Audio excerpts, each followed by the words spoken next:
While you were scrolling through your feed, 185 countries quietly signed onto a financial system that could end the dollar's 80-year reign. No breaking news alert, no emergency UN meeting, just silence. And that silence? It might be the loudest economic earthquake of our lifetime. The shift happened without cameras, without protesters, without a single politician standing at a podium. There were no dramatic CNN countdowns or viral Twitter threads. Yet what unfolded in the background represents one of the most significant transformations in modern economic history. A change so profound that it could redraw the lines of global influence for generations to come. BRICS, a coalition once mocked by Western capitals as irrelevant, has launched a payment infrastructure that connects nearly every corner of the planet. And here's the kicker. It runs on China's currency, not America's. Countries from Nairobi to Jakarta, from Buenos Aires to Cairo, are lining up. Not because they were forced, but because they see an opportunity, an escape route from a financial system they never truly controlled. So the question hanging over boardrooms in Washington, London, and Brussels isn't if this matters. It's how fast will it reshape everything we thought we knew about money and power. Let's rewind just a bit. 2 years ago, if you mentioned BRICS at a dinner party in New York or London, you'd likely get polite smiles and a quick change of subject. Brazil, Russia, India, China, South Africa. A random mix of emerging economies with little in common, or so the narrative went. Political analysts dismissed them as too divided, too weak, too distracted by their own domestic problems to ever pose a real challenge to the West. Fast forward to today. That dismissal has aged like milk left out in the sun. Even the most hardened skeptics in Washington now admit BRICS is no longer a sideshow. It's a rival power bloc with serious ambitions, and more importantly, serious capabilities. The coalition has expanded, gained new members, and built financial tools designed specifically to operate outside the reach of Western institutions. It's not just talk anymore. It's infrastructure. It's billions of dollars in trade. It's a vision of a world where the US dollar isn't the only game in town. Donald Trump, love him or hate him, understood this faster than most. During his 2024 campaign, he didn't mince words.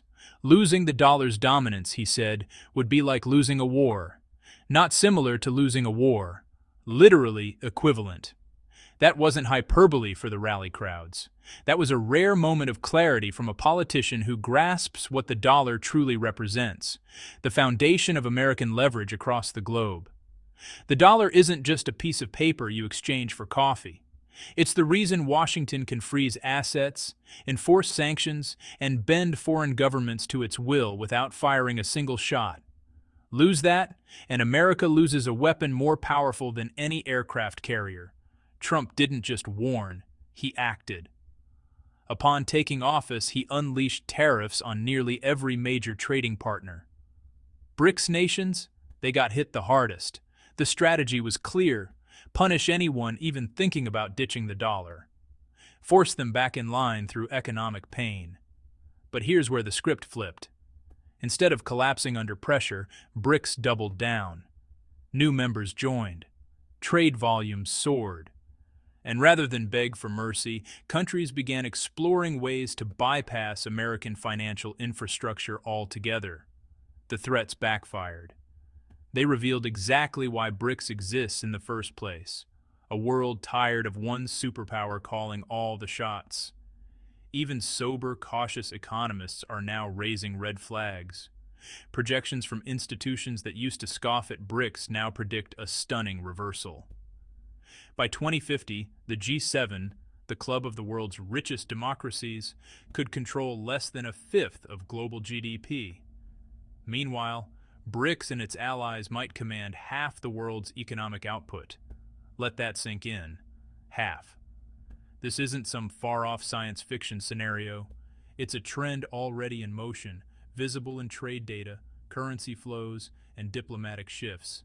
The countdown has started and the finish line is closer than most people realize. While Trump's America shouts threats and slaps tariffs, Other Western powers are quietly hedging their bets.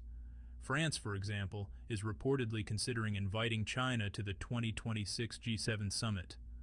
A decade ago, that idea would have been laughable. Today, it's being discussed seriously in Paris. Will Beijing accept? Nobody knows. But the fact that the invitation is even on the table tells you everything about how the balance of power is shifting. China didn't stumble into this moment. It engineered it. For years, Beijing played the long game. While Washington built walls, China built bridges. While the West imposed sanctions, China extended loans.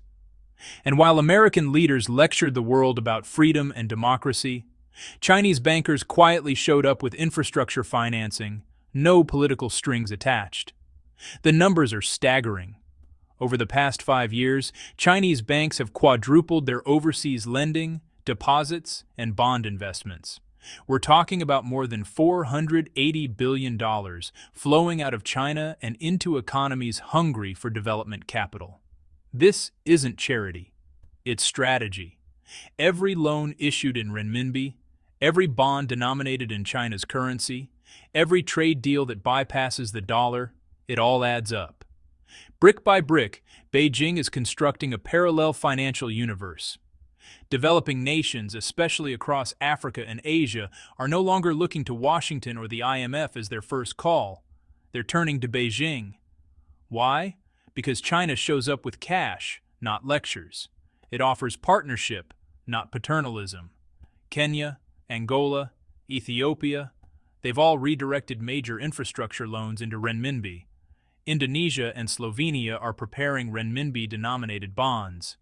Kazakhstan recently issued a $2 billion offshore bond in China's currency, one of the largest of its kind ever recorded. And then there's Africa. While the United States debated tariffs and sanctions, China signed zero-tariff trade agreements across the continent. Not with one country, not with a select few, across the continent. It was a calculated continent-wide embrace that told African leaders one thing: we're here for the long haul. Asia got the message too. During a recent U.S. presidential tour through the region, leaders smiled for the cameras and signed symbolic agreements. But less than 24 hours after Air Force One departed, those same leaders finalized a major trade upgrade with China. The symbolism was brutal, the message unmistakable. When it comes to economic opportunity, the future looks east, not west. Singapore's prime minister didn't hide the ball. The upgraded deal with China, he explained, would eliminate trade barriers, strengthen supply chains, and unlock new global markets. Meanwhile, Washington got photo ops and empty promises. This isn't about ideology. It's about incentives. Nations are choosing predictability and partnership over pressure and punishment. They're choosing Beijing. Behind all these deals, behind every bond and loan and trade agreement, is a quiet but relentless push to elevate the renminbi into a true rival to the dollar. Not through propaganda, not through military might, through results. China's approach is methodical: offer better terms, build trust, show up consistently, and most importantly, create real-world demand for your currency. The renminbi isn't being forced onto anyone.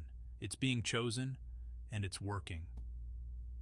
In 2016, the renminbi was barely a blip on the radar of global finance.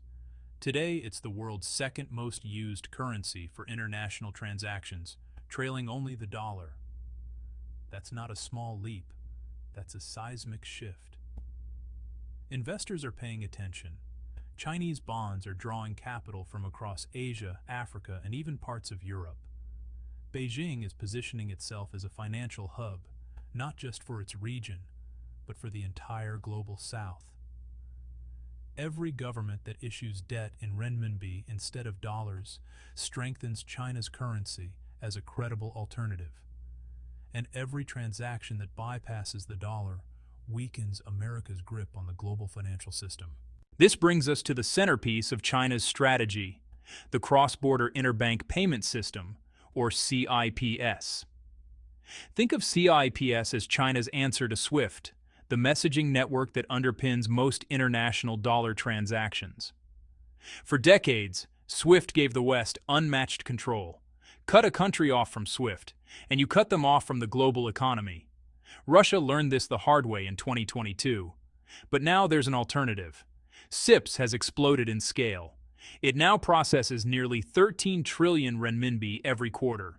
That's over 52 trillion renminbi a year, a volume unimaginable just 10 years ago. The network connects 4,800 banks across 185 countries. It's not some niche system for a handful of Chinese allies. It's a global infrastructure embedded deep into the international financial architecture, and BRICS is leveraging it. Recently, China and South Africa completed the first-ever BRICS loan entirely in renminbi. Not a dollar involved, not a euro, just renminbi. It was a pilot project, sure, but it proved something crucial. This can be done. The infrastructure exists. The demand exists. The political will exists. The crown jewel of this new system? BRICS Pay. Unveiled at the 2024 BRICS Business Summit in Moscow, BRICS Pay represents the coalition's boldest move yet toward financial independence. It's a payment platform designed to let member nations and eventually others transact in their own currencies, cutting the dollar out of the equation entirely. Think of it as a decentralized alternative to SWIFT, built on blockchain technology, immune to Western sanctions, and beyond the reach of Washington's financial enforcers. BRICS didn't rush this. Planning started back in 2019, with member countries coordinating behind closed doors to develop a unified system for payments and remittances. By 2020, they formalized cooperation and launched the BRICS Payments Task Force. The goal: create infrastructure that no single country controls, but all members benefit from. The system is being built by a consortium of tech firms, financial institutions, legal advisors, and consultants, all operating under a decentralized structure. No one pulls the strings. No one has veto power. It's designed to be resilient, distributed, and impossible to shut down with the flick of a switch. At the Moscow summit, BRICS Pay moved from theory to reality. Attendees received branded payment cards preloaded with 500 rubles. They used them at stores across the city marked with the BRICS logo. It was a demonstration, yes. But it was also a message. This isn't vaporware. This is real. This works. Chinese analysts have been vocal about the platform's potential. They say BRICS Pay will expand payment options, deepen trade ties, reduce dollar dependency, and rebalance global financial power. It gives member nations and their partners more choices, more autonomy, and more protection from external pressure. And for countries in the global south, nations that have spent decades navigating a financial system designed by and for Western powers, that autonomy is, honestly, priceless. Why does BRICS Pay matter so much? Because for 30 years, BRICS nations and much of the developing world have played by rules they didn't write.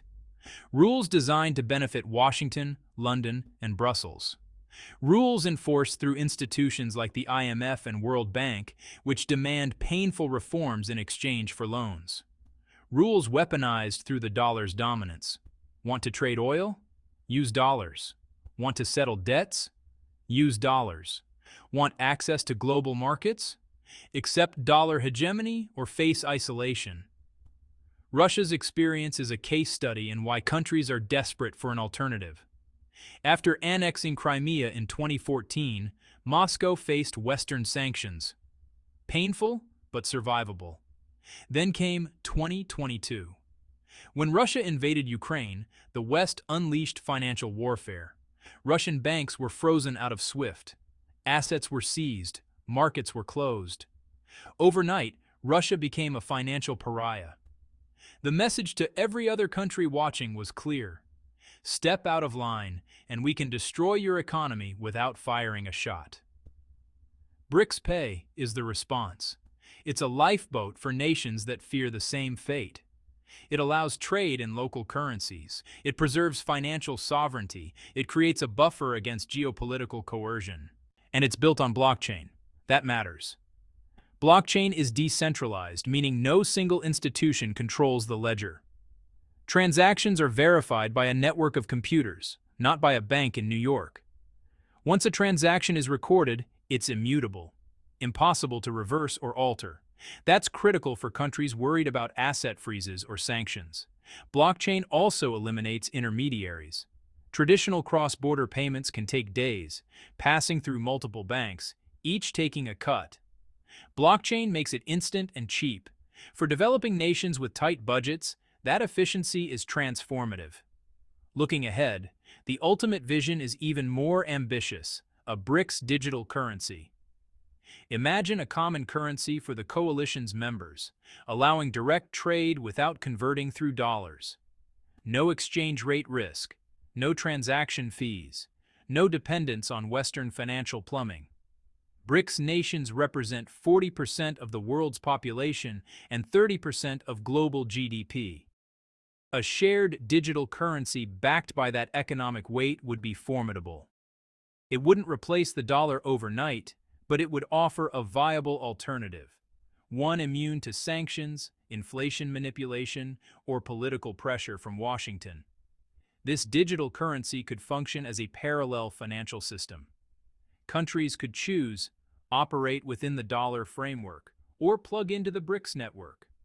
Competition would force both systems to improve, and for the first time in decades, the Global South would have real leverage. So, where does this leave us? The dollar isn't dead. Far from it. It remains the world's reserve currency, deeply embedded in global trade, held in central banks from Tokyo to Berlin. Decades of inertia don't disappear overnight, but the cracks are visible, and they're widening. Every loan issued in Renminbi, every bond sold in Shanghai, every transaction processed through CIPS, it's all chipping away at the dollar's monopoly. Slowly, quietly, relentlessly. The question isn't whether alternatives to the dollar will exist. They already do. The question is whether they'll scale, whether they'll gain enough trust, liquidity, and momentum to genuinely compete. BRICS Pay, CIPS, and the Renminbi's rise suggest the answer might be yes. And if that happens, the geopolitical implications are staggering. America's ability to project power through sanctions weakens. Europe's financial influence diminishes. A multipolar world emerges, not defined by military alliances, but by currency blocks and payment networks. The age of unchallenged American financial dominance may be ending. Not with a bang, but with a blockchain. So the next time someone tells you money is boring, remind them of this. 185 nations just linked their economies to a payment system that bypasses the world's most powerful currency, without asking permission, without making headlines, and without looking back. The future of global power won't be decided on battlefields. It'll be decided in boardrooms, on trading floors, and inside the code of digital payment systems most people will never see. The revolution is silent, but it's already begun. If this story made you rethink what you thought you knew about money and power, hit that like button and subscribe. We're tracking the shifts the mainstream media won't cover, because the biggest changes always happen in the shadows. See you in the next one.